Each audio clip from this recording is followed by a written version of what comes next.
کے ایوانوں میں پہنچنے کا ذریعہ بنایا جائے۔ چنانچہ بھٹو پر قتل کی سازش کا الزام عائد کر دیا گیا۔ احمد رضا قصوری وزارت لینے میں ناکام رہے تھے اور یہی بات دشمنی کا سبب بنی تھی۔ احمد رضا قصوری وزیراعظم کو نیچا دکھانے کے لیے موقع کی تلاش میں تھے۔ اچانک ہی انہیں یہ موقع اپنے باپ کی موت کی شکل میں مل گیا۔ قصوری نے ہر ممکن حد تک جذبات انگیز ڈرامائی صورت اختیار کی اور اس نے جتنے بھی ناشائستہ الزامات لگائے وہ انتہائی ڈرامائی تھے۔ قصوری اور اس کے ساتھی ظہور الہی نے فیصلہ کیا کہ مقدمے میں وزیراعظم کا نام یہ کہہ کر ملوث کر دیا جائے کہ قصوری کی صرف انہی کے ساتھ دشمنی۔ اس طرح انہوں نے ایک سکینڈل کو ہوا دی اور وزیراعظم کے استعفیٰ کا مطالبہ کیا۔ اس وقت پنجاب پولیس کے سربراہ راؤ عبدالرشید تھے۔ وزیراعظم ذوالفقار علی بھٹو ملتان کے دورے پر تھے اور آئی جی پنجاب راؤ عبدالرشید ان کے ہمراہ تھے۔ رات 11 بجے کے قریب ٹیلی فون کی گھنٹی بجی۔ آئی جی راؤ عبدالرشید نے فون اٹھایا تو ڈی آئی جی لاہور وکیل خان لائن پر تھے۔ انہوں نے بتایا کہ ایم این اے احمد رضا قصوری کی گاڑی پر حملہ ہوا اور ان کے والد نواب محمد احمد خان قتل ہو گئے۔ احمد رضا قصوری کہتے ہیں کہ اس واقعہ میں حکومت کا ہاتھ ہے۔ آئی جی راؤ عبدالرشید نے ہدایت کی کہ جس طرح کی ایف آئی آر وہ درج کروانا چاہیں رجسٹر کریں، کیونکہ یہ ان کا بنیادی حق ہے اور ایمانداری سے اس مقدمہ کی تفتیش کریں۔ اگلی صبح آئی جی پنجاب راؤ عبدالرشید نے وزیراعظم ذوالفقار علی بھٹو کو اس واقعہ کی اطلاع دی۔ بھٹو صاحب نے تعجب کا اظہار کرتے ہوئے کہا، کون ہو سکتا ہے یہ؟ آئی جی نے کہا، ہم تفتیش کر رہے ہیں۔ راؤ عبدالرشید کے مطابق بعد میں وزیراعظم ذوالفقار علی بھٹو نے کبھی اس مقدمہ کے بارے میں کچھ نہ پوچھا۔ انہیں معلوم ہو گیا کہ ایف آئی آر میں ان کا نام ہے، لیکن نہ تو انہوں نے غصے اور ناراضگی کا اظہار کیا اور نہ ہی کسی قسم کی پریشانی ظاہر کی۔ اگر بھٹو صاحب کے دل میں چور ہوتا یا وہ اس واردات میں ملوث ہوتے تو کہہ دیتے کہ ایف آئی آر میں ان کا نام نہ آئے، لیکن انہوں نے کبھی اس حوالے سے دباؤ نہیں ڈالا۔ راؤ عبدالرشید کی تصنیف جو میں نے دیکھا طویل عرصہ پاکستان میں ممنوعہ کتب کی فہرست میں شامل رہی۔ اس میں راؤ عبدالرشید کہتے ہیں، اگر کوئی سازش ہوتی بھٹو صاحب نے کی ہوتی تو کیا ہم احمد رضا قصوری سے کہتے کہ جو چاہو ایف آئی آر دے دو؟ اگر ہمارے دل میں چور ہوتا تو ہم یہ کہتے کہ جو ایف آئی آر چاہے دے دو۔ اس نے بھٹو صاحب کا نام دیا، ہم نے کوئی اعتراض نہیں کیا۔ اس کے بعد جب تفتیش شروع ہوئی تو جو بندوق استعمال ہوئی تھی اس سے برآمد ہونے والے کارتوس نہیں ملتے تھے۔ رپورٹ آئی تو معلوم ہوا کہ اس بندوق سے تو کار پر فائرنگ ہی نہیں کی گئی۔ یہ بھٹو صاحب کے حق میں بہت بڑی شہادت تھی۔ مولوی مشتاق اور ایمانور یہ کیس چلنے سے پہلے ہر قدم پر مشورہ کر کے تفتیشی افسروں کو ہدایات دیا کرتے تھے۔ اتنی بڑی سازش تھی کہ لوگوں نے اپنے ضمیر، اپنا ایمان، ہر چیز بیچ دی۔ مولوی مشتاق کی زیر ہدایت ساری تفتیش مکمل اور وہی پھر بعد میں جج بھی ہوئے۔ بعد ازاں جب جنرل ضیاء الحق کے اقتدار پر قابض ہونے کے بعد بھٹو کے خلاف ٹرائل کا آغاز ہوا تو آئی جی پنجاب راؤ عبدالرشید کو بھی وعدہ معاف گواہ بنانے کی کوشش کی گئی۔ جنرل اختر عبد الرحمن کو یہ ذمہ داری سونپی گئی کہ راؤ عبدالرشید کو راضی کریں۔ کیونکہ دونوں راجپوت تھے تو برادری کا حوالہ دے کر جنرل اختر عبد الرحمن نے منانے کی کوشش کی۔ انہیں پیشکش کی گئی کہ نہ صرف آپ کی نوکری برقرار رہے بلکہ بیرون ملک سفیر بنا کر بھیج دیا جائے۔ راؤ عبدالرشید نے ایک دن لگی لپٹے رکھے بغیر کہہ دیا، جنرل صاحب آپ یہ جو ہر روز چھڑی ہلاتے ہوئے آ جاتے ہیں اور توقع رکھتے ہیں کہ میں اپنے ضمیر کے خلاف کوئی بات کروں، تو اگر میں آپ کی بات نہ مانوں تو کیا کریں گے؟ مجھے پھانسی چڑھا دیں گے؟ دے دیں پھانسی، مجھے کوئی پریشانی نہیں ہے۔ آپ نے مجھے کیا سمجھا ہوا ہے؟ میں کوئی 2 ٹکے کا پیشہ ور گواہ ہوں؟ میں نے 40,000 کی فورس کو کمانڈ کیا ہے۔ ذوالفقار علی بھٹو کے جوڈیشل مرڈر کی ردات بیان کرنے کا سلسلہ جاری ہے۔ اگلی قسط میں ہم آپ کو بتائیں گے کہ ذوالفقار علی بھٹو اور احمد رضا قصوری کے لو اینڈ ہیٹ ریلیشن شپ کا آغاز کیسے ہوا۔ اب تک کے لیے اتنا ہی۔ بلال اوری کو اجازت دیجیے، پھر ملاقات ہوگی۔ اگر آپ اپنی رائے دینا چاہتے ہیں یا پھر کوئی تجویز تو ہمارا واٹس نمبر 0332841057 دستیاب ہے۔ اپنا فیڈ بیک دیں، لائک کریں، سبسکرائب کرنے کے بعد بیل گھنٹی دبائیں اور دیکھتے رہیں ہمارا چینل ترازو۔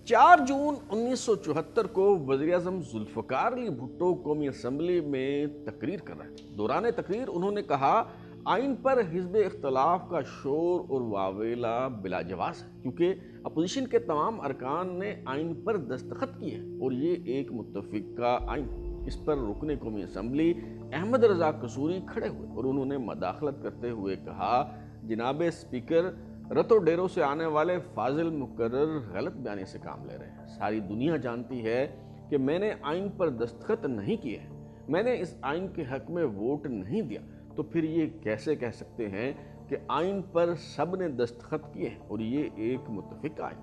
احمد رضا قصوری کی مداخلت اور ان کے ریمارکس پر ذوالفقار علی بھٹو طیش میں آ گئے اور انہوں نے قصوری کی طرف اشارہ کرتے ہوئے چلا کر کہا I have had enough of this man. He is absolute poison. We will not tolerate him anymore. یعنی میں نے اس شخص کو بہت برداشت کر لیا ہے، یہ مجسم زہر قاتل، اب ہم اس کو قطعی برداشت نہیں کریں گے۔ ذوالفقار علی بھٹو نے جذبات کی رو میں بہہ جانے پر یہ جو جملے کہے، بعد میں یہی مقدمہ قتل کی چارج شیٹ بنے اور قائد عوام کو پھانسی کے پھندے تک لے گئے۔ ذوالفقار علی بھٹو اور احمد رضا قصوری کے اس لو اینڈ ہیٹ ریلیشن شپ کا آغاز کیسے ہوا اور پھر یہ سلسلہ اپنے منطقی انجام کو کیسے پہنچا؟ عنقریب میں ذوالفقار علی بھٹو کے عدالتی قتل سے متعلق شروع کیے گئے اس نئے سلسلے میں آج ہم یہی معلوم کرنے کی کوشش کریں گے۔ اس سلسلے کی دوسری قسط کے ساتھ میں ہوں بلال غوری اور آپ دیکھ رہے ہیں ترازو۔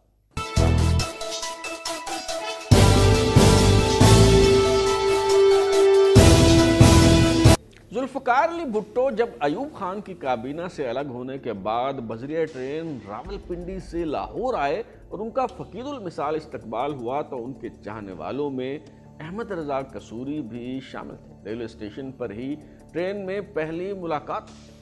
سلمان تاثیر اپنی تصنیف بھٹو اے پولیٹیکل بایوگرافی میں اس ملاقات کا حال بیان کرتے ہوئے لکھتے ہیں کہ دراز قد احمد رضا قصوری، جن کی شکل و صورت امریکی اداکار جیک سے ملتی جلتی تھی، انہیں کبھی سنجیدگی سے نہیں لیا جاتا تھا بلکہ بھانڈ اور مسخرہ سمجھا جاتا تھا۔ وہ شہرت کے لیے کچھ بھی کر گزرنے کو تیار رہا کرتے تھے۔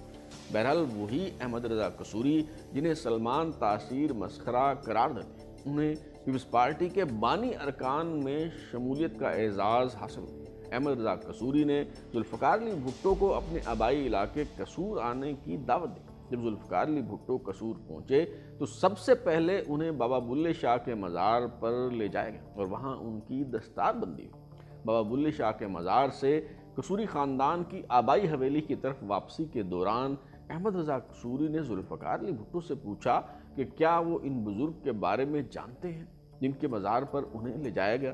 ذوالفقار علی بھٹو نے جواب دیا، بہت کم۔ احمد رضا قصوری نے کہا کہ یہ پنجاب کے بہت بڑے انقلابی تھے، 300 سال انہوں نے سٹیٹس کو توڑا، ان کا کلام بہت پاورفل ہے۔ انہوں نے ایک نعرہ بلند کیا تھا، منگوئے بندیا اللہ کلو جلی گلی کلی۔ ذوالفقار علی بھٹو نے پوچھا کہ اس کا کیا مطلب ہے؟ احمد رضا قصوری نے کہا کہ جلی ہے کپڑا، گلی روٹی ہے اور کلی مکان ہے۔ یہ بات ذوالفقار علی بھٹو کے دل کے تار چھو گئی۔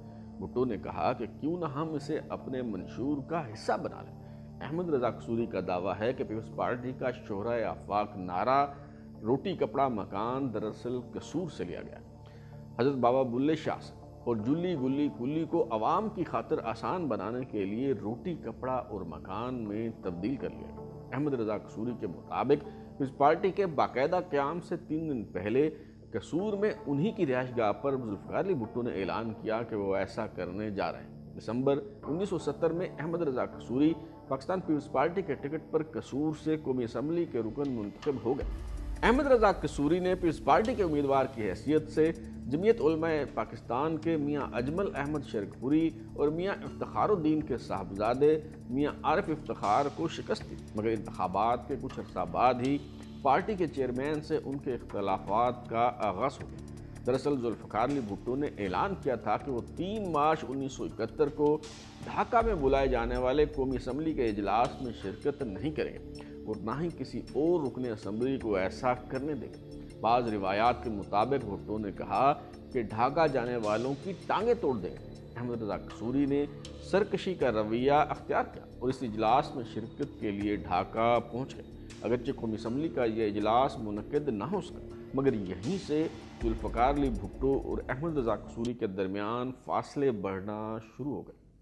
احمد رضا قصوری کی باغیانہ روش میں بتدریج اضافہ ہوتا چلا گیا۔ جب شیخ مجیب سے مذاکرات کے دوران ذوالفقار علی بھٹو نے دباؤ بڑھانے کے لیے پیپلز پارٹی کے تمام ارکان پارلیمنٹ سے تحریری طور پر استعفے طلب کی تو احمد رضا قصوری نے یہ بات ماننے سے انکار کر دیا۔ پارٹی پالیسی کے خلاف جانے پر احمد رضا قصوری سے کہا گیا کہ وہ قومی اسمبلی کی نشست چھوڑ دیں، مگر انہوں نے یہ کہتے ہوئے انکار کر دیا کہ یہ الیکشن انہوں نے پیپلز پارٹی کے ٹکٹ کی بدولت نہیں بلکہ اپنی مقبولیت کی بنیاد پر جیتا۔ ذوالفقار علی بھٹو نے احمد رضا قصوری کو اس کی سیاسی حیثیت یاد دلانے کے لیے 2 مئی 1971 کو قصور میں جلسہ عام منعقد کرنے کا اعلان کر دیا۔ اس جلسے سے قبل ذوالفقار علی بھٹو نے معراج خالد، حنیف رامے اور یعقوب خان کے الزامات کی روشنی میں احمد رضا قصوری کو پارٹی رکنیت سے معطل کر دیا۔ احمد رضا قصوری جو رضا پروگریسو گروپ کے نام سے ایک الگ دھڑا بنا چکے تھے، انہوں نے پیپلز پارٹی کا اجلاس بلانے کا دعویٰ کیا اور اعلان کیا کہ انہیں پیپلز پارٹی سے کوئی نہیں نکال سکتا۔ اگلے دن احمد رضا قصوری نے لاہور میں ایک پریس کانفرنس سے خطاب کرتے ہوئے ذوالفقار علی بھٹو کو پاکستان پیپلز پارٹی کی چیئرمین شپ سے برطرف کرنے کا اعلان کر دیا۔ 6 جون 1971 کو پاکستان پیپلز پارٹی کے مجلس عاملہ نے احمد رضا قصوری کو باضابطہ طور پر پاکستان پیپلز پارٹی کی رکنیت سے خارج کر دیا اور یوں ذوالفقار علی بھٹو اور احمد رضا قصوری کے درمیان اختلافات کی خلیج مزید گہری ہو گئی۔ ہونا تو یہ چاہیے تھا کہ پیپلز پارٹی سے نکالے جانے کے بعد احمد رضا قصوری قومی اسمبلی کی رکنیت سے استعفیٰ دے دیتے اور کسی اور پارٹی کی طرف سے یا آزاد حیثیت میں دوبارہ انتخابات لڑتے، مگر وہ قومی اسمبلی کی نشست سے چمٹے رہے، کیونکہ نہ صرف اخلاقی جرت کا فقدان تھا بلکہ انہیں یہ بات بہت اچھی طرح سے معلوم تھی کہ پیپلز پارٹی سے نکالے جانے کے بعد وہ کسی صورت میں الیکشن نہیں جیت پائیں۔ چنانچہ 1972 میں جب قومی اسمبلی کے اجلاس شروع ہوئے تو احمد رضا قصوری نے تحریک استقلال میں شمولیت کا اعلان کر دیا۔ ذوالفقار علی بھٹو کا سب سے بڑا کارنامہ 1973 کے آئین کی تشکیل ہے۔ میاں محمود علی قصوری کی سربراہی میں 25 رکنی دستوری کمیٹی تشکیل دی گئی، مگر جب محمود علی قصوری مستعفی ہو گئے تو عبدالحفیظ پیرزادہ کو متفقہ طور پر کمیٹی کا چیئرمین منتخب کر لیا گیا۔ 10 اپریل 1973 کو قومی اسمبلی نے آئین کی منظوری دی اور 14 اگست 1973 کو یہ آئین نافذ ہو گیا، جس کی روح سے ذوالفقار علی بھٹو وزیر اعظم بن گئے۔ پروفیسر غفور احمد اپنی کتاب پھر ماشاء اللہ آ گیا میں بھٹو کو خراج تحسین پیش کرتے ہوئے لکھتے ہیں، قومی اسمبلی میں پیپلز پارٹی کو تقریباً 80% اکثریت حاصل تھی، اس لیے دستور کو منظور کرنے کے لیے اسے اپوزیشن کی حمایت حاصل کرنا بالحاظ تعداد ضروری نہیں تھا۔ اس کے باوجود اس نے اکثریت کے بل پر دستوری بل کو منظور کروانے کی بجائے ہر مرحلہ پر اپوزیشن کو اعتماد میں لینے کی کوشش کی اور اس کا یہ طرز عمل یقیناً لائق ستائش ہے۔ احمد رضا قصوری سمیت 3 ارکان اسمبلی نے 1973 کے آئین کی دستاویز پر دستخط نہیں کی۔ جون 1973 میں جب پیپلز پارٹی کی حکومت ایف ایس ایف کے قیام کے لیے فیڈرل سیکورٹی فورس ایکٹ منظور کروا رہی تھی تو احمد رضا قصوری نے اس کی بھی مخالفت کی۔ احمد رضا قصوری نے بھٹو کی طرف سے نئے پاکستان کی اصطلاح پر تنقید کرتے ہوئے کہا کہ میں صرف ایک پاکستان کے بارے میں جانتا ہوں اور وہ ہے قائد کا پاکستان۔ نیا پاکستان کس لیے؟ اس لیے کہ ذوالفقار علی بھٹو اس نئے پاکستان کے قائد عوام بن سکے۔ اور پھر جب ذوالفقار علی بھٹو کی تقریر کے دوران احمد رضا قصوری نے مداخلت کی تو قائد عوام کا ناریل چٹک گیا اور انہوں نے کہا کہ یہ شخص جو مجسم زہر قاتل ہے، اسے بہت برداشت کر لیا، اب مزید برداشت نہیں کیا جائے گا۔ اس تلق کلامی کے محض 1 سال 5 ماہ بعد 10 اور 11 نومبر 1974 کو احمد رضا قصوری کی گاڑی پر فائرنگ ہوئی اور ان کے والد نواب محمد احمد خان قصوری مارے گئے۔ احمد رضا قصوری اپنے والد کے قتل کے 9 دن بعد 20 نومبر 1974 کو قومی اسمبلی کے اجلاس میں آئے تو ان کے ہاتھ میں ایک بوتل اور خون آلود شرٹ تھی، بوتل جس میں سرخ رنگ کا محلول تھا۔ ان کا دعویٰ تھا کہ یہ دراصل ان کے والد کا خون ہے اور خون آلود قمیض ان کے والد تھی جنہوں نے ان کے ہاتھوں میں دم توڑ دی۔ احمد رضا قصوری نے حکومت کو اس قاتلانہ حملے کا ذمہ دار قرار دے دیا اور جذباتی تقریر کرتے ہوئے کہا، بھٹو میں تمہیں چھوڑوں گا نہیں، کیفر کردار تک پہنچاؤں گا۔ احمد رضا قصوری تحریک استقلال میں شامل ہو چکے تھے، اس لیے تحریک استقلال کے سربراہ ایئر مارشل اسد خان نے لاہور میں میاں محمود علی قصوری کی رہائش گاہ پر ایک پریس کانفرنس میں کہا کہ قاتلوں نے احمد رضا قصوری کو ہلاک کرنے کی کوشش کی تھی، اس سے پہلے بھی ان پر 3 بار حملہ ہو چکا ہے۔ ایئر مارشل اسد خان نے افسوس کا اظہار کرتے ہوئے کہا کہ اب تک 24 سیاسی لیڈروں اور کارکنوں کو قتل کیا جا چکا ہے، جن کے قاتلوں کا سراغ نہیں ملا۔ قومی اسمبلی کے رکن ڈاکٹر نذیر احمد، خان عبدالصمد اچکزئی، مولانا شمس الدین، خواجہ محمد رفیق اور دوسرے سیاسی رہنما قاتلوں کی گولیوں کا نشانہ بن چکے ہیں۔ انہوں نے مطالبہ کیا کہ سیاسی قتل کا سلسلہ بند کیا جائے۔ لیکن وہی احمد رضا قصوری جن کے منہ سے آگ برستی تھی، کچھ عرصہ بعد حیرت انگیز طور پر اچانک وہ گل افشانی کرنے لگے۔ انہیں ذوالفقار علی بھٹو میں ایک بار پھر بڑے قائد کی جھلک دکھائی دینے لگی۔ نواب محمد احمد خان قتل کیس کی فائل بند ہونے اور جسٹس شفیع الرحمان کی سربراہی میں قائم کی گئے عدالتی کمیشن کی کارروائی مکمل ہونے کے بعد احمد رضا قصوری نے وزیر اعظم ذوالفقار علی بھٹو سے ملاقات کرنے کے لیے سرتوڑ کوششوں کا آغاز کر دیا، مگر ذوالفقار علی بھٹو نے ان کے ساتھ ملنے سے انکار کر دیا تو احمد رضا قصوری نے انہیں رکت آمیز خطوط لکھ کر ذوالفقار علی بھٹو کو اپنی طرف مائل کرنے کی کوشش کی۔ 1976 میں میکسیکو کے دورے سے واپسی پر احمد رضا قصوری نے ذوالفقار علی بھٹو کو خط لکھ کر بتایا کہ دنیا بھر میں بطور مدبر سیاستدان آپ کا تشخص نہ صرف ابھر رہا ہے بلکہ اسے قبولیت حاصل ہو رہی ہے۔ آپ حیران ہوں گے کہ احمد رضا قصوری کے رویے اور انداز و اطوار میں اس تبدیلی کی وجہ آخر کیا ہو گئی۔ دراصل احمد رضا قصوری کو زمینی حقائق کا بخوبی علم تھا۔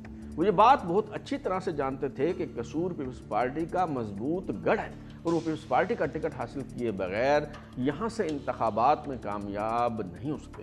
یہ خوشامد اور چاپلوسی در حقیقت ٹکٹ کے حصول کے لیے تھی۔ آخرکار احمد رضا قصوری کی کوششیں رنگ لائیں اور وزیر اعظم ذوالفقار علی بھٹو نے انہیں پیپلز پارٹی میں واپس لینے پر رضامندی ظاہر کر دی۔ احمد رضا قصوری نے 6 اپریل 1976 کو بیگم نصرت بھٹو سے ملاقات کی اور ان سے درخواست کی کہ وہ پیپلز پارٹی میں ان کی واپسی کے موقع پر اپنی موجودگی سے ان کی عزت افزائی کرے۔ دراصل ان کی خواہش تو یہ تھی کہ خود ذوالفقار علی بھٹو انہیں خوش آمدید کہیں، لیکن جب یہ فرمائش پوری نہ ہو سکی تو بیگم نصرت بھٹو کی موجودگی کی التجا کی گئی۔ اگلے دن احمد رضا قصوری نے اپنی ماڈل ٹاؤن لاہور میں رہائش گاہ پر کارکنوں کی ایک نشست سے خطاب کرتے ہوئے پیپلز پارٹی نے اپنی دوبارہ شمولیت کا اعلان کر دیا۔ اس موقع پر انہوں نے وزیر اعظم ذوالفقار علی بھٹو کی بے حد تعریف کی۔ ان کی والدہ یعنی بیگم نواب محمد احمد خان قصوری کی اہلیہ صاحبزادی میمونہ بانو بیگم نے اس موقع پر سرعام اعلان کیا کہ وہ وزیر اعظم ذوالفقار علی بھٹو پر اپنے تمام بیٹے قربان کر دیں گے، کیونکہ انہیں یقین ہے کہ وزیر اعظم ذوالفقار علی بھٹو کے بغیر پاکستان باقی نہیں رہے گا۔ احمد رضا قصوری نے جنوری 1977 میں قومی اسمبلی کے فلور پر وزیر اعظم کی زرعی اصلاحات کی بھی واشگاف الفاظ میں تعریف کی۔ احمد رضا قصوری نے پارلیمنٹ میں وزیر اعظم ذوالفقار علی بھٹو کے اقدامات کو سراہتے ہوئے کہا کہ میں قومی اسمبلی سے ایسے تاریخی موقع پر خطاب کر رہا ہوں جب ہم پاکستان میں انقلابی زرعی اصلاحات کو متعارف کروا رہے ہیں۔ مسٹر اسپیکر، اگر میں وزیر اعظم بھٹو اور ان کی حکومت کو پاکستان میں انقلابی اصلاحات کے نفاذ پر مبارکباد نہ دوں تو میں اپنے فرائض میں کوتاہی برتوں گا۔ احمد رضا قصوری کو اندازہ تھا کہ لوگ اچانک یو ٹرن لینے پر باتیں بنائیں گے، اس لیے انہوں نے اپنے بدلے ہوئے انداز کی وضاحت کرتے ہوئے کہا کہ میں راست باز اور کھرے آدمی کی شہرت رکھتا ہوں۔ میں اس ایوان میں حکومت کا سخت نکتہ چین تھا، اس لیے کوئی شخص نہیں کہہ سکتا کہ جب میں اس حکومت کی تعریف کرتا ہوں تو یہ چاپلوسی۔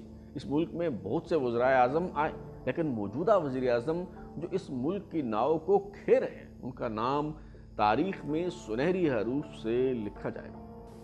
ذوالفقار علی بھٹو کے جوڈیشل مرڈر کی رودات بیان کرنے کا سلسلہ جاری ہے۔ اگلی قسط میں ہم آپ کو بتائیں گے کہ احمد رضا قصوری جو ایک بار پھر جیالے ہو چکے تھے اور بتا رہے تھے کہ بھٹو کا نام تاریخ میں سنہرے حروف سے لکھا جائے گا، ایک بار پھر ان کے مخالف اور خون کے پیاسے کیوں ہو گئے۔ اب تک کے لیے اتنا ہی۔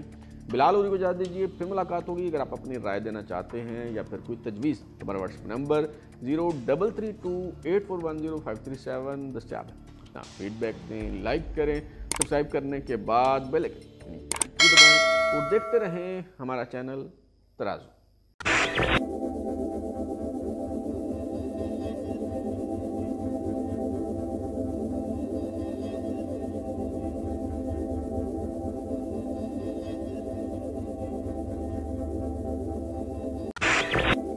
قتل کے ملزم کا ٹرائل بالعموم سیشن کورٹ میں ہوتا ہے، مگر نواب محمد احمد خان قتل کیس میں سابق وزیر اعظم ذوالفقار علی بھٹو کو گرفتار کیا گیا تو براہ راست ہائی کورٹ میں مقدمہ چلانے کا فیصلہ ہوا۔ لاہور ہائی کورٹ کے جج مولوی مشتاق جو ذوالفقار علی بھٹو سے ذاتی بغض اور عناد رکھتے تھے، اب قائم مقام چیف جسٹس بن چکے تھے۔ مولوی مشتاق نے اپنی سربراہی میں چن چن کر ایسے ججوں پر مشتمل بینچ بنایا جو ذوالفقار علی بھٹو کے بدترین مخالفین میں شمار ہوتے تھے۔ دوران سماعت کئی بار ذوالفقار علی بھٹو کی مولوی مشتاق سے تلخ کلامی ہوئی اور سخت جملوں کا تبادلہ ہوا۔ اہم ترین مقدمے کی سماعت کا سلسلہ کیسے آگے بڑھا اور کس طرح سابق وزیر اعظم کو پھانسی کی سزا سنائی گئی۔ انکہی میں بھٹو کے عدالتی قتل سے متعلق شروع کیے گئے اس سلسلے میں ہم یہی معلوم کرنے کی کوشش کریں گے۔ اس سلسلے کی تیسری قسط کے ساتھ میں ہوں بلال غوری اور آپ دیکھ رہے ہیں ترازو۔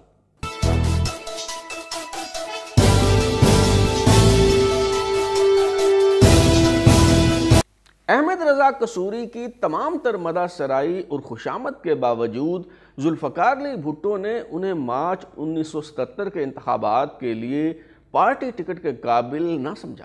پاکستان پیپلز پارٹی کے پارلیمانی بورڈ نے احمد رضا قصوری کو مطلون مزاج قرار دیتے ہوئے قصور سے قومی اسمبلی کا الیکشن لڑنے کے لیے ان کی درخواست مسترد کر دی۔ انتخابات کے بعد دھاندلی کے الزامات لگے۔ پی این اے نے احتجاجی تحریک چلائی اور 5 جولائی 1977 کو جنرل ضیاء الحق نے ذوالفقار علی بھٹو کی حکومت کا تختہ الٹ کر عنان اقتدار پر قبضہ کر لیا۔ ابھی ماشاء اللہ نافذ ہوئے بمشکل ایک ہفتہ ہی گزرا ہوگا کہ احمد رضا قصوری نے لاہور سیشن جج کی عدالت میں نواب محمد احمد خان قصوری کے قتل کا استغاثہ دائر کر دیا۔ احمد رضا قصوری کو یہ بات بہت اچھی طرح سے معلوم تھی کہ ذوالفقار علی بھٹو سے بدلہ لینے اور انہیں نیچا دکھانے کا یہی موقع ہے۔ چنانچہ کچھ دن بعد انہوں نے لاہور ہائی کورٹ میں درخواست دائر کر دی کہ چونکہ ملزمان بہت طاقتور ہیں اس لیے عدالت اپنی اوریجنل کرمنل جیورسڈکشن میں اس مقدمہ قتل کو اپنے پاس ٹرانسفر کر لے اور سیشن عدالت کے بجائے ہائی کورٹ میں ٹرائل شروع کیا جائے۔ لاہور ہائی کورٹ نے احمد رضا قصوری کی پٹیشن پر ایڈوکیٹ جنرل کو طلب کر لیا۔ ایڈوکیٹ جنرل کے بجائے اسسٹنٹ ایڈوکیٹ جنرل راشد عزیز خان عدالت میں پیش ہوئے اور اپنے کلائنٹ یعنی پنجاب حکومت سے رہنمائی لینے کے لیے 15 دن کی مہلت مانگی۔ 15 دن بعد انہوں نے عدالت کو بتایا کہ حکومت سیشن کورٹ کے بجائے براہ راست ہائی کورٹ میں ٹرائل کا آغاز کرنے کے لیے تیار ہے اور جلد ہم کیس لے کر آ رہے ہیں۔ یوں احمد رضا قصوری کا استغاثہ ضم کر کے سماعت کا آغاز کر دیا گیا۔ جنرل ضیاء الحق کے عنان اقتدار پر قابض ہونے کے بعد معزول وزیر اعظم ذوالفقار علی بھٹو کو گورنمنٹ ہاؤس مری منتقل کر دیا گیا تھا۔ جب بھٹو مری میں قید تھے اور یہاں ان کی جنرل ضیاء الحق سے پہلی بار ملاقات ہوئی تو اس ملاقات کے دوران ہی یہ فیصلہ ہو گیا تھا کہ جنرل ضیاء الحق کی حیات ذوالفقار علی بھٹو کی موت میں پنہاں ہے۔ دوران ملاقات ذوالفقار علی بھٹو نے جنرل ضیاء الحق کی سرزنش کرتے ہوئے کہا، تمہیں معلوم ہے کہ آرٹیکل 6 کے تحت آئین توڑنے کی سزا کیا ہے؟ یہ بات سن کر جنرل ضیاء الحق کے پسینے چھوٹ گئے اور جیسا کہ اس تصویر میں بھی دکھائی دے رہا ہے وہ نہایت بے چینی اور اضطراب کی حالت میں اپنی شرٹ کے بٹن کھولتے اور بند کرتے رہے۔ برہان الدین حسن جو اس وقت پی ٹی وی کے ڈائریکٹر نیوز تھے، وہ اپنی کتاب انسینسرڈ میں اس واقعہ کا ذکر کرتے ہوئے لکھتے ہیں کہ ملاقات کی فوٹیج اس قابل نہیں تھی کہ اسے نشر کیا جاتا، لہٰذا انہوں نے فوٹیج سنسر کرنے کے لیے جنرل ضیاء الحق سے براہ راست اجازت طلب کی اور ایڈٹ کرنے کے باوجود محض 3 سیکنڈ کی فوٹیج دکھائی جا سکی۔ جنرل فیض علی چشتی اس ملاقات کے حوالے سے مختلف فرودات بیان کرتے ہیں۔ جنرل فیض علی چشتی کے مطابق جنرل ضیاء الحق اور وہ ایک کار میں سوار تھے، جبکہ میجر جنرل اختر عبد الرحمان جنہوں نے بعد ازاں جنرل کے رینک میں ترقی پائی وہ دوسری کار میں تھے۔ گورنمنٹ ہاؤس مری میں وزیر اعظم ذوالفقار علی بھٹو کے ملٹری سیکرٹری میجر جنرل امتیاز نے ان کا استقبال کیا۔ کمرہ ملاقات میں صرف 3 لوگ تھے، ذوالفقار علی بھٹو، جنرل ضیاء الحق اور لیفٹیننٹ جنرل فیض علی چشتی۔ ذوالفقار علی بھٹو نے گفتگو کا آغاز کیا اور وہ ہرگز ناراض نہیں لگ رہے تھے۔ بھٹو نے کہا وہ فوج کے ٹیک اوور کرنے پر خفا نہیں ہے، شاید صورتحال کا یہی حل ہے، مگر اہم بات یہ ہے کہ مستقبل کی صورت گری کیسے کی جائے۔ ذوالفقار علی بھٹو نے کہا کہ فوج کے اقتدار پر قبضہ کرنے کے آئینی اثرات تو ہوں گے، مگر دستور کا باپ ہونے کی وجہ سے میں ان مسائل کا حل تلاش کر لوں گا۔ جنرل ضیاء الحق کو اس حوالے سے پریشان ہونے کی ضرورت نہیں، وہ اپنی توجہ دیگر اہم معاملات کی طرف مرکوز رکھیں۔ اس کے جواب میں جنرل ضیاء الحق نے کہا کہ میں تو عارضی کسٹوڈین ہوں، بہت جلد ایک بار پھر زمام کار بھٹو کے ہاتھ میں ہوگی، تو وہ جس طرح چاہیں اس ملک کو چلائیں۔ جنرل ضیاء الحق اور ذوالفقار علی بھٹو کا دوسری بار آمنا سامنا 28 جولائی 1979 کو مری گورنمنٹ ہاؤس میں ہی ہوا۔ اس روز بھی لیفٹیننٹ جنرل فیض علی چشتی ضیاء الحق کے ہمراہ تھے، کیونکہ بطور کمانڈر 10 کور یہ علاقہ ان کے زیر انتظام آتا تھا۔ اس ملاقات کے دوران ذوالفقار علی بھٹو نے ایک بار پھر یہ بات دہرائی کہ فادر آف دا کانسٹیٹیوشن ہونے کے ناطے وہ آئینی موشگافیوں کا معاملہ سنبھال لیں گے۔ ضیاء الحق دیگر معاملات پر توجہ مرکوز رکھیں۔ اس روز بھٹو کو رہا کر دیا گیا اور 29 جولائی کو ذوالفقار علی بھٹو لاڑکانہ روانہ ہو گئے۔ ذوالفقار علی بھٹو کا رہائی کے بعد فقید المثال استقبال ہوا۔ ضیاء الحق بھٹو کی مقبولیت سے تو خائف ہوئے، مگر جب بھٹو نے اپنے جلسوں میں کھلے عام آرٹیکل 6 کی باتیں کرنا شروع کر دیں تو ضیاء الحق سے یہ جملہ منسوب ہوا کہ اب قبر ایک ہے اور اس میں ضیاء الحق یا بھٹو میں سے کسی ایک کو جانا ہے۔ 18 اکتوبر کو انتخابات کروانے کا اعلان ہو چکا تھا، کاغذات نامزدگی جمع ہو رہے تھے، مگر C M L A headquarter کو اس پھندے کی تلاش تھی جو ذوالفقار علی بھٹو کے گلے میں فٹ کیا جا سکے۔ 1972 میں ڈیرہ غازی خان سے جماعت اسلامی کے رہنما ڈاکٹر نذیر احمد شہید ہو گئے تھے۔ اس قتل کا مقدمہ ذوالفقار علی بھٹو کے خلاف چلانے پر بھی غور ہوا، مگر جنرل ضیاء الحق کے مشیروں کا خیال تھا کہ یہ ایک کمزور مقدمہ ہے۔ ذوالفقار علی بھٹو پر احمد رضا قصوری کے والد نواب محمد احمد خان کے قتل کا مقدمہ چلانے سے پہلے انہیں ایک اور کیس میں پھنسانے کی کوشش کی گئی تھی۔ پی این اے کی تحریک کے دوران لاہور ریلوے اسٹیشن پر ایک بم دھماکہ ہوا تھا۔ ایف ایس ایف کے ڈائریکٹر جنرل مسعود محمود جو زیر حراست تھے، ان سے یہ اقبالی بیان لیا گیا کہ ریلوے اسٹیشن پر بم انہوں نے بھٹو کے کہنے پر رکھوایا تھا۔ استغاثہ نے یہ بھونڈی کہانی تراشی کہ مسعود محمود نے ذوالفقار علی بھٹو کے کہنے پر ایف ایس ایف کے ڈپٹی ڈائریکٹر چودھری نذیر احمد کو بم رکھوانے کا حکم دیا۔ اس نے ایک لاہوری نوجوان ریاض عرف بلّہ کو بم رکھنے کا ٹاسک دیا۔ ریل گاڑی کی زنانہ کلاس کے ڈبے میں خاتون بیت الخلاء گئی اور اس نے وہاں بم دیکھا تو شور مچایا۔ اس پر ایک کانسٹیبل نے پاؤں مار کر اس بم کو مسل دیا۔ بم کو سگریٹ کے ٹوٹے کی طرح مسل کر ناکارہ بنانے والے پولیس کانسٹیبل کا نام تو پہلے ہی معلوم نہ تھا۔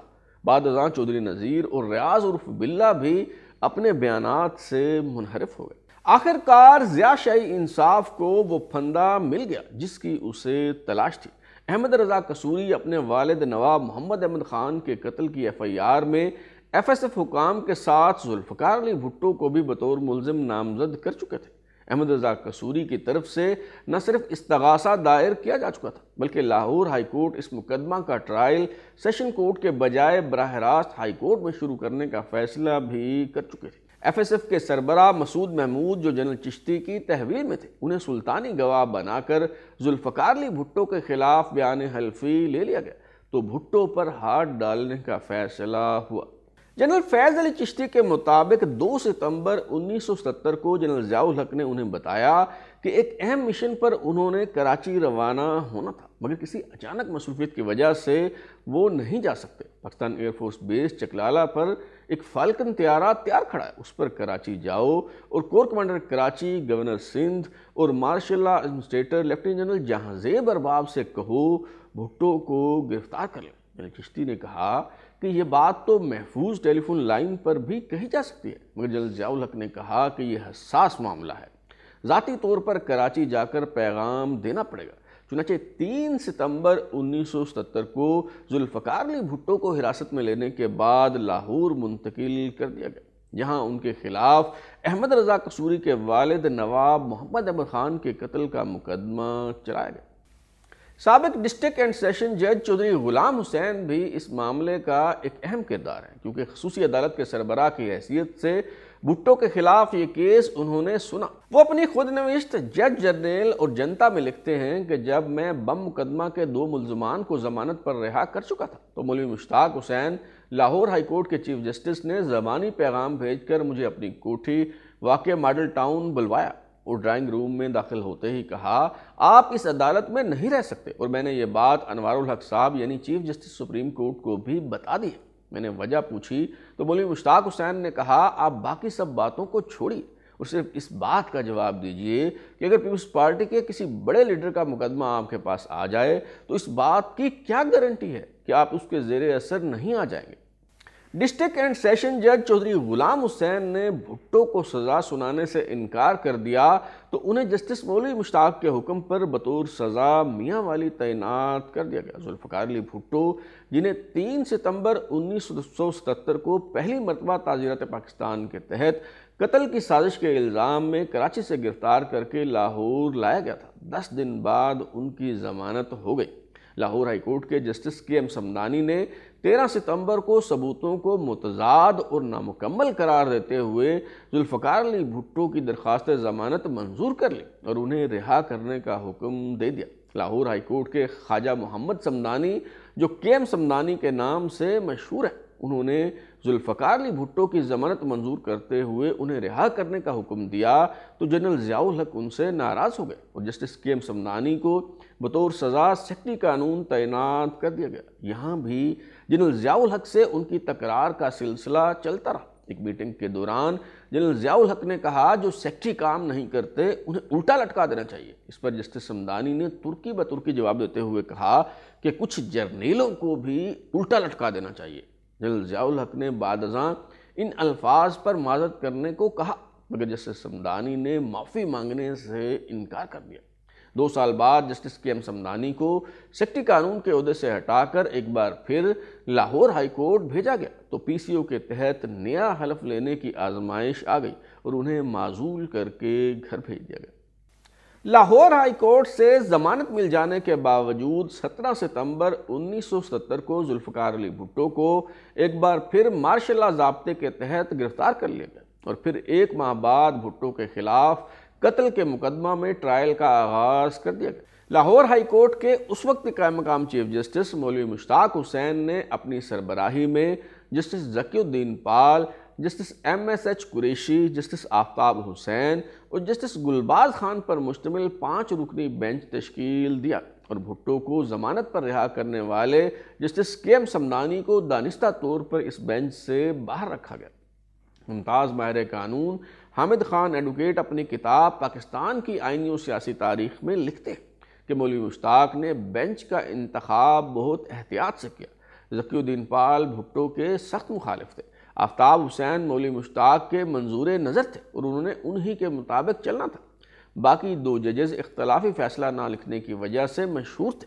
مولوی مشتاق کا بھٹو سے ذاتی اناد اور نفرت ڈھکی چھپی نہ تھی۔ ان کے دور میں لاہور ہائی کورٹ کا چیف جسٹس بننے کی جنون کی حد تک خواہش میں انہوں نے سپریم کورٹ کا جج بننا بھی قبول نہ کیا۔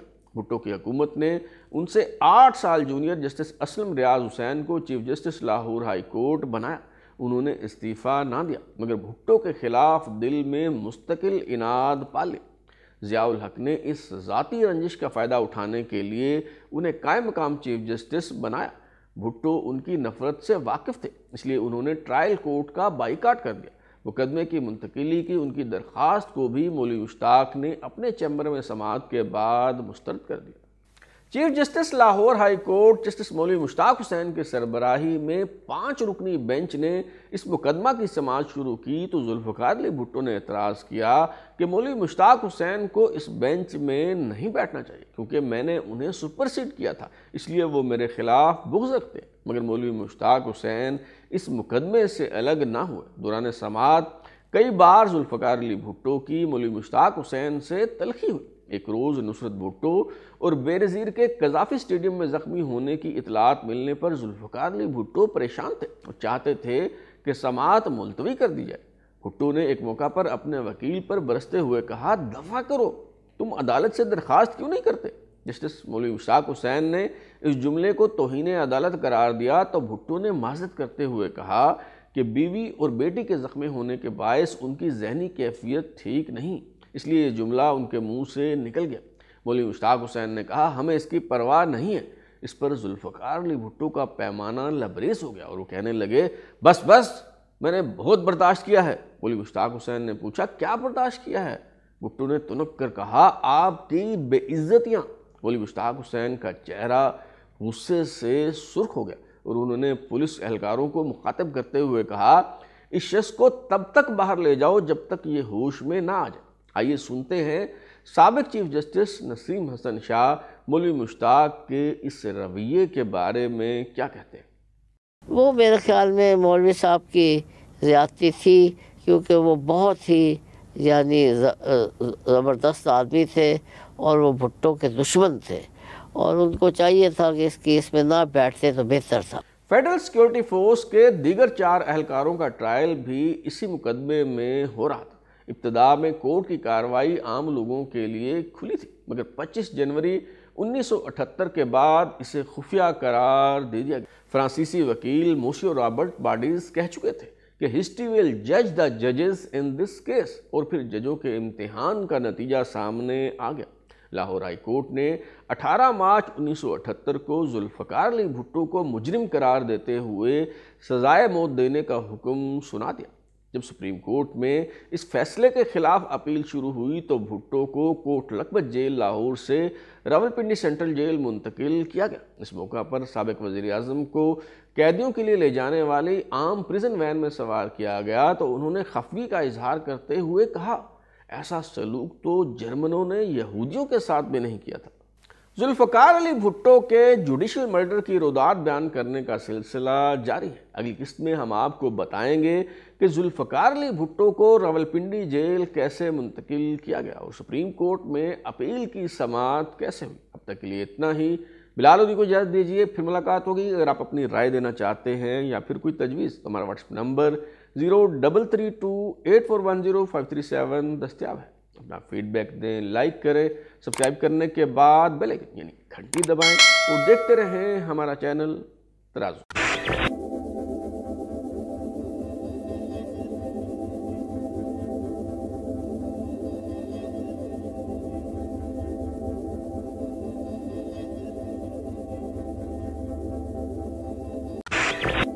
آج کل آپ قیدی نمبر 804 کا ذکر سن رہے ہوں گے، مگر یہ کہانی ہے قیدی نمبر 3183 کی۔ سابق وزیر اعظم ذوالفقار علی بھٹو کے خلاف قتل کے مقدمہ کا ٹرائل ہو رہا تھا تو لاہور کی کوٹ لکھپت جیل میں بیرک کے حساب سے انہیں قیدی نمبر 1772 کہا جاتا تھا، مگر اب چونکہ سزائے موت کے خلاف اپیل پر سماعت ملک کی سب سے بڑی عدالت یعنی سپریم کورٹ میں ہونے والی تھی، اس لیے قیدی نمبر 1772 ذوالفقار علی بھٹو ولد سر شاہنواز بھٹو کو راولپنڈی جیل منتقل کر دیا گیا۔ راولپنڈی ڈسٹرکٹ جیل میں ذوالفقار علی بھٹو کو بیرک کے حساب سے قیدی نمبر 3183 کہا گیا۔ سزائے موت سنائے جانے کے فیصلے کے خلاف اپیل پر سماعت شروع ہوئی تو یہاں بھی وہی کھیل کھیلا گیا۔ لاہور ہائی کورٹ نے تو عداوت کی بنیاد پر سابق وزیر اعظم کو سزا سنا دی، مگر سوال یہ ہے کہ سپریم کورٹ میں انصاف کیوں نہ ہوا اور بھٹو کی سزائے موت کو عمر قید میں تبدیل کیوں نہ کیا جا سکا۔ بعض قانونی ماہرین کا خیال ہے کہ پنجابی ججوں نے مل کر ذوالفقار علی بھٹو کا عدالتی قتل کیا، جبکہ دوسری رائے یہ ہے کہ بھٹو کو ان کے وکلاء کی نااہلی نے مروایا۔ سچ کیا ہے؟ انکہی میں بھٹو کے عدالتی قتل سے متعلق شروع کیے گئے اس سلسلے میں ہم یہی جاننے کی کوشش کریں گے۔ اس سلسلے کی چوتھی قسط کے ساتھ میں ہوں بلال غوری اور آپ دیکھ رہے ہیں ترازو۔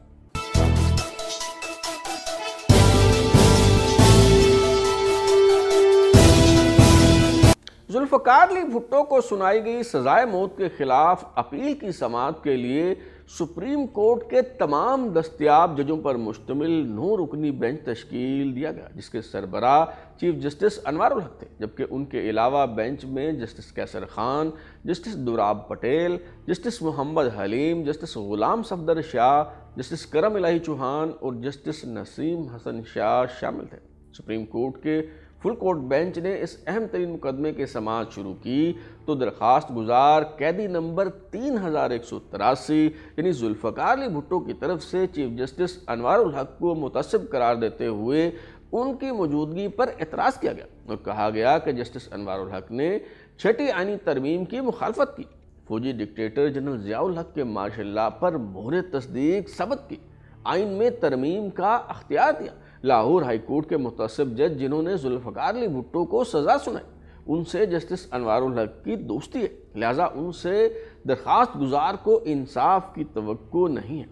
جسٹس انوار الحق نے مولوی مشتاق کی طرح یہ درخواست مسترد کر دی اور بینچ سے الگ نہ ہوئے۔ 30 جون 1978 کو جسٹس کیسر خان مدت ملازمت ختم ہونے پر ریٹائر ہو گئے تو 8 رکنی بینچ نے اس کیس کی سماعت جاری رکھی۔ جسٹس وحید الدین احمد جو شوگر کے مریض تھے، ان پر فالج کا حملہ ہوا تو انہوں نے سماعت چند ہفتوں کے لیے ملتوی کرنے کی استدعا کی، لیکن چیف جسٹس انوار الحق نے جسٹس وحید الدین کے صحتیاب ہونے کا انتظار کرنے کے بجائے دیگر 6 ججوں کے ہمراہ سماعت کا سلسلہ جاری رکھا۔ ذوالفقار علی بھٹو نے عدالت میں طویل گفتگو کی، جسے بیان ریکارڈ کروانے کے بجائے خطاب کہا جائے تو زیادہ بہتر ہوگا۔ بھٹو نے اپنی خدمات اور کارناموں کا ذکر کیا اور پھر اپنے خلاف بنائے گئے مقدمہ کے حوالے سے گفتگو کرتے ہوئے کہا کہ ان کے خلاف مقدمہ جھوٹ کا پلندہ ہے، گھناؤنے پلاٹ والا ایک ناول ہے، من گھڑت داستان،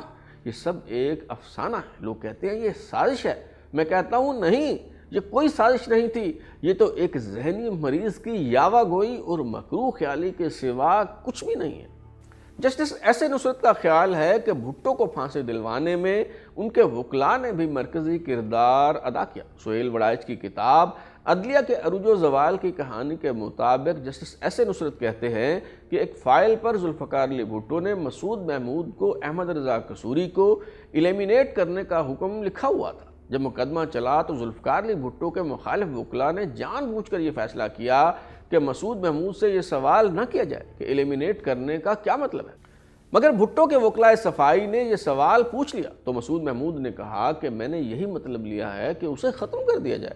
اس سوال پر جسٹس مولوی مشتاق کے ہاتھ سے قلم گر گیا اور انہوں نے کہا کہ وکلاء صفائی نے آج وکلاء استغاثہ کا کام کیا ہے۔ سپریم کورٹ میں سماعت کے دوران بھی ذوالفقار علی بھٹو کے وکلاء نے قانونی بنیادوں پر مقدمہ لڑنے اور اپنے موکل کا دفاع کرنے کے بجائے محض طویل سیاسی اور غیر ضروری دلائل پر انحصار کیا۔ معروف قانوندان حامد خان کا خیال ہے کہ اگر ذوالفقار علی بھٹو کے وکیل یحییٰ بختیار چاہتے تو 2 یا 3 ہفتوں میں اپنے دلائل سمیٹ سکتے تھے، مگر وہ کئی ماہ تک غیر ضروری گفتگو کرتے رہے، شاعری سناتے رہے، جذباتی باتیں کرتے رہے، جس کا ان کے موکل کو ناقابل تلافی نقصان ہوا، کیونکہ 2 معزز جج صاحبان جن کا رجحان واضح طور پر اپیل منظور کرنے اور سزا کو کالعدم قرار دینے کی طرف تھا، وہ طویل سماعت ہونے کی وجہ سے بینچ سے الگ ہو گئے۔ جسٹس کیسر خان مقدمہ کی سماعت کے دوران ریمارکس میں اپنا ذہن واضح کر چکے تھے۔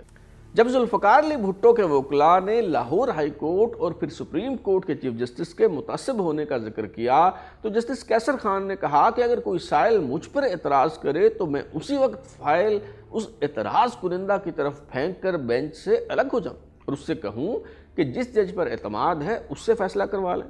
اسی طرح جسٹس وحید الدین کے ریمارکس سے بھی یہی اندازہ ہوتا ہے کہ وہ اگر بینچ کا حصہ ہوتے تو ملزم کو باعزت بری کرنے کا فیصلہ دیتے۔ جسٹس نسیم حسن شاہ جو اس بینچ کا حصہ تھے، انہوں نے بھی اپنی خود نوشت میں یہی لکھا ہے کہ بینچ سے الگ ہونے والے دونوں جج صاحبان یعنی جسٹس قیصر خان اور جسٹس وحید الدین اگر بینچ میں شامل ہوتے تو فیصلہ مختلف ہوتا۔ طویل سماعت کے بعد آخرکار فیصلے کا دن آ گیا۔ 6 فروری 1979 کو سپریم کورٹ کے 7 رکنی بینچ نے 3 کے مقابلے میں 4 کی اکثریت سے تمام اپیلیں مسترد کر دیں اور لاہور ہائی کورٹ کا فیصلہ برقرار رکھا۔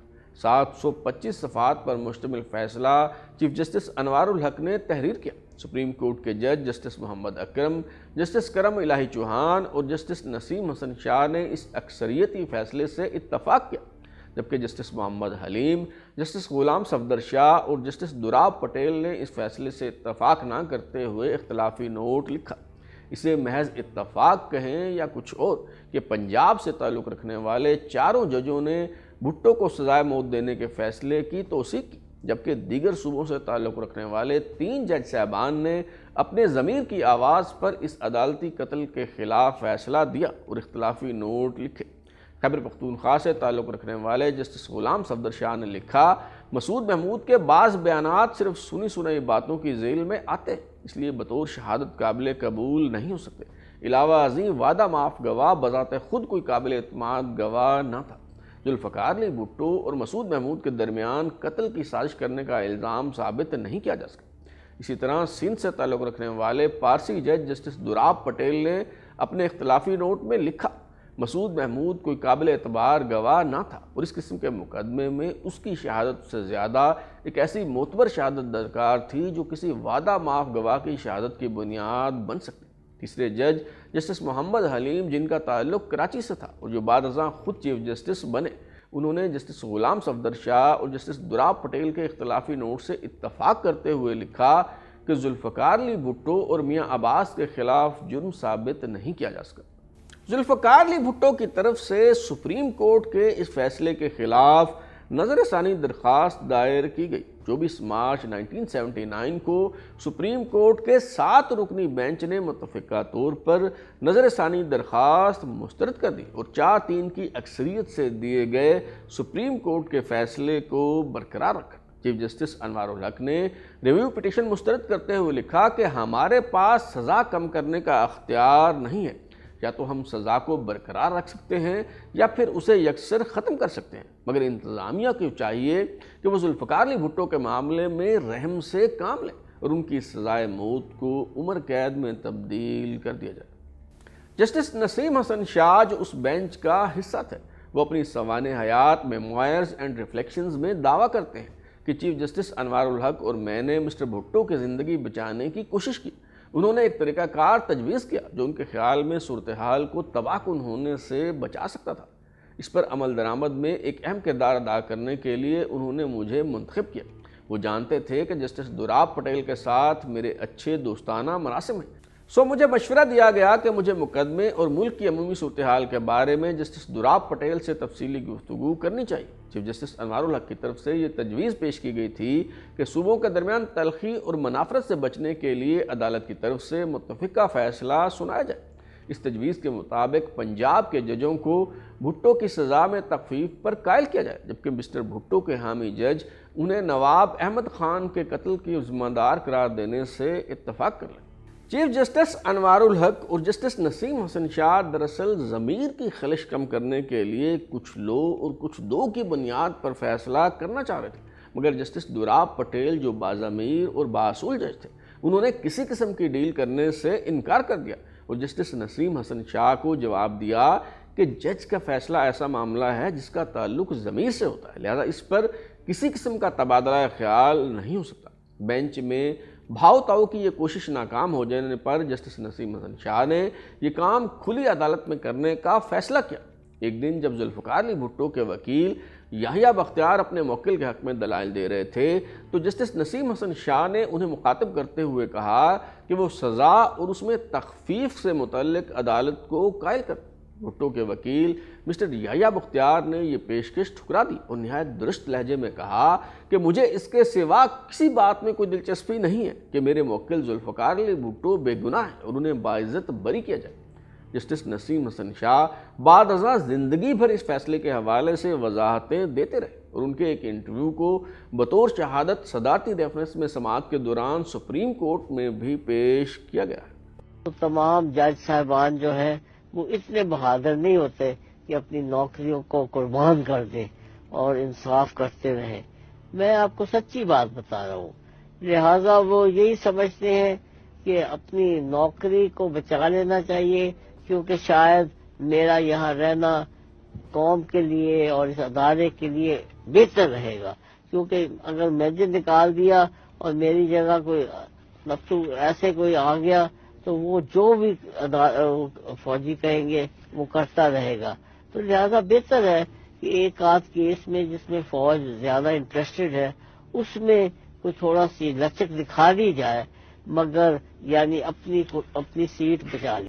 جسٹس نسیم حسن شاہ اپنی خود نوشت میموائرز اینڈ ریفلیکشن میں لکھتے ہیں، مسٹر بھٹو نے سزا کے خلاف اپیل دائر کی تو اس وقت میں سپریم کورٹ میں ایڈ ہاک جج تھا، لہٰذا اس بات کا امکان بہت کم تھا کہ کسی ایسی اپیل کی سماعت میں بھی شامل ہوں گا۔ ایسے اہم مقدمات کبھی ایڈ ہاک ججوں کے سامنے پیش نہیں کیے جاتے، اور معمول کے مطابق توقع تھی کہ مستقل ججوں پر مشتمل بینچ ہی اس کیس کی سماعت کے لیے تشکیل دیا جائے گا۔ اپریل 1978 کے ابتدائی دنوں کا واقعہ ہے کہ مجھے اطلاع دی گئی کہ پنجاب ہائی کورٹ کے چیف جسٹس مولوی مشتاق حسین اور اٹارنی جنرل شریف الدین پیرزادہ مجھ سے ملنے کے لیے آئے ہیں۔ ان کی خواہش تھی کہ مجھے بھی سپریم کورٹ میں مسٹر بھٹو کی اپیل کی سماعت کرنے والے اپلیٹ بینچ میں شامل ہونا چاہیے۔ میں نے ان سے کہا میں ایڈ ہاک جج ہوں، میرا اس بینچ میں بیٹھنا مناسب نہیں ہوگا، پھر بھی انہوں نے اصرار کیا کہ مجھے اس بینچ میں بیٹھنا چاہیے۔ میں نے یہ سوچ کر کہ چیف جسٹس عدالتی معاملات میں نہایت دیانتدار آدمی ہیں، یہ دو معزز حضرات ان کے ساتھ مراسم کے باوجود یہ معاملہ ان کے سامنے رکھنے کی جسارت نہیں کریں گے، ان سے کہہ دیا کہ میں چیف جسٹس کی ہدایات کے مطابق کام کروں گا۔ لیکن چند روز بعد چیف جسٹس نے مجھے مطلع کیا کہ پوری عدالت 9 ججوں پر مشتمل ہے اور میں چاہتا ہوں کہ یہ تعداد برقرار رہے، اس لیے تمہیں بھی اس اپیل کی سماعت کرنے والے بینچ میں بیٹھنا ہوگا۔ لاہور ہائی کورٹ کے چیف جسٹس مولوی مشتاق کا بھٹو سے ذاتی بیوس اور کینہ کے تحت اپنی سربراہی میں ایسے ججوں پر مشتمل بینچ تشکیل دینا جو بھٹو کے مخالف تھے، سیشن کورٹ کے بجائے براہ راست ہائی کورٹ میں ٹرائل کرنا اور پھر تضادات کے باوجود نہ صرف سزا سنانا بلکہ شریک ملزم کو سزائے موت دینا، یہ ظاہر کرتا ہے کہ انصاف کے نام پر عدالتی قتل ہوا۔ عدالتی تاریخ میں نہ تو اس سے پہلے کبھی کسی شریک ملزم کو سزائے موت سنائی گئی اور نہ ہی اس کے بعد کبھی کوئی اس طرح کا فیصلہ سامنے آیا۔ لاہور ہائی کورٹ کے چیف جسٹس مولوی مشتاق اور chief justice supreme court justice Anwar ul-Haq بہت گہرے دوست تھے، اور ان دونوں کے گٹھ جوڑ کی تفصیل جسٹس نسیم حسن شاہ نے اپنی خود نوشت میں بیان کر دی۔ ایک طرف تو من پسند فیصلہ لینے کے لیے ایک جونیئر ایڈ ہاک جج کو بینچ میں شامل کیا گیا، اور دوسری طرف خیبر پختونخوا سے تعلق رکھنے والے جج جسٹس کیسر خان کی مدت ملازمت ختم ہو رہی تھی۔ قانون میں گنجائش ہونے کے باوجود انہیں بطور ایڈ ہاک جج برقرار نہیں رکھا گیا۔ ایک اور جج جسٹس وحید الدین جو بیمار ہو گئے، ان کی یہ استدعا منظور نہیں کی گئی کہ ان کے صحت یاب ہونے تک مقدمہ کی سماعت ملتوی کر دی جائے، اور پھر جب سب کچھ کر کے دیکھ لیا تو بھٹو کو تاریخ کے ہاتھوں قتل کروانے کے لیے انصاف پسند اور باضمیر ججوں سے بھاؤ تاؤ کرنے کی کوشش کی گئی، اور کہا گیا کہ اگر آپ بھٹو کو قصوروار تسلیم کر لیں یا یہ مان لیں کہ اس نے قتل کروایا ہے تو سزائے موت کے بجائے عمر قید پر اکتفا کر لیتے ہیں۔ یہی وجہ ہے کہ ذوالفقار علی بھٹو کی پھانسی کو جوڈیشل مرڈر قرار دیا جاتا ہے۔ ایک طرف جسٹس دراب پٹیل جیسے انصاف پسند ججوں نے ڈیل کرنے سے انکار کر دیا، تو دوسری طرف قیدی نمبر 3183 بھی ڈٹ گیا اور اس نے تاریخ کے ہاتھوں قتل ہونے کے بجائے پھانسی گھاٹ پر جلاد تارا مسیح کے ہاتھوں مرنا پسند کیا۔ ذوالفقار علی بھٹو کے جوڈیشل مرڈر کی رودات بیان کرنے کا سلسلہ جاری ہے۔ اگلی قسط میں ہم آپ کو بتائیں گے کہ جیل میں بھٹو کے آخری ایام کیسے گزرے، پھانسی دینے کا فیصلہ کیسے ہوا، اور کیا یہ سچ ہے کہ ذوالفقار علی بھٹو کو پھانسی دیے جانے سے پہلے ہی تشدد کر کے موت کے گھاٹ اتار دیا گیا تھا۔ اب تک کے لیے اتنا ہی۔ بلال اوری کو اجازت دیجیے، پھر ملاقات ہوگی۔ اگر آپ اپنی رائے دینا چاہتے ہیں یا پھر کوئی تجویز تو ہمارا واٹس ایپ نمبر 033284105337 دستیاب ہے۔ اپنا فیڈ بیک دیں، لائک کریں، سبسکرائب کرنے کے بعد بیل آئکن یعنی گھنٹی دبائیں اور دیکھتے رہیں ہمارا چینل ترازو۔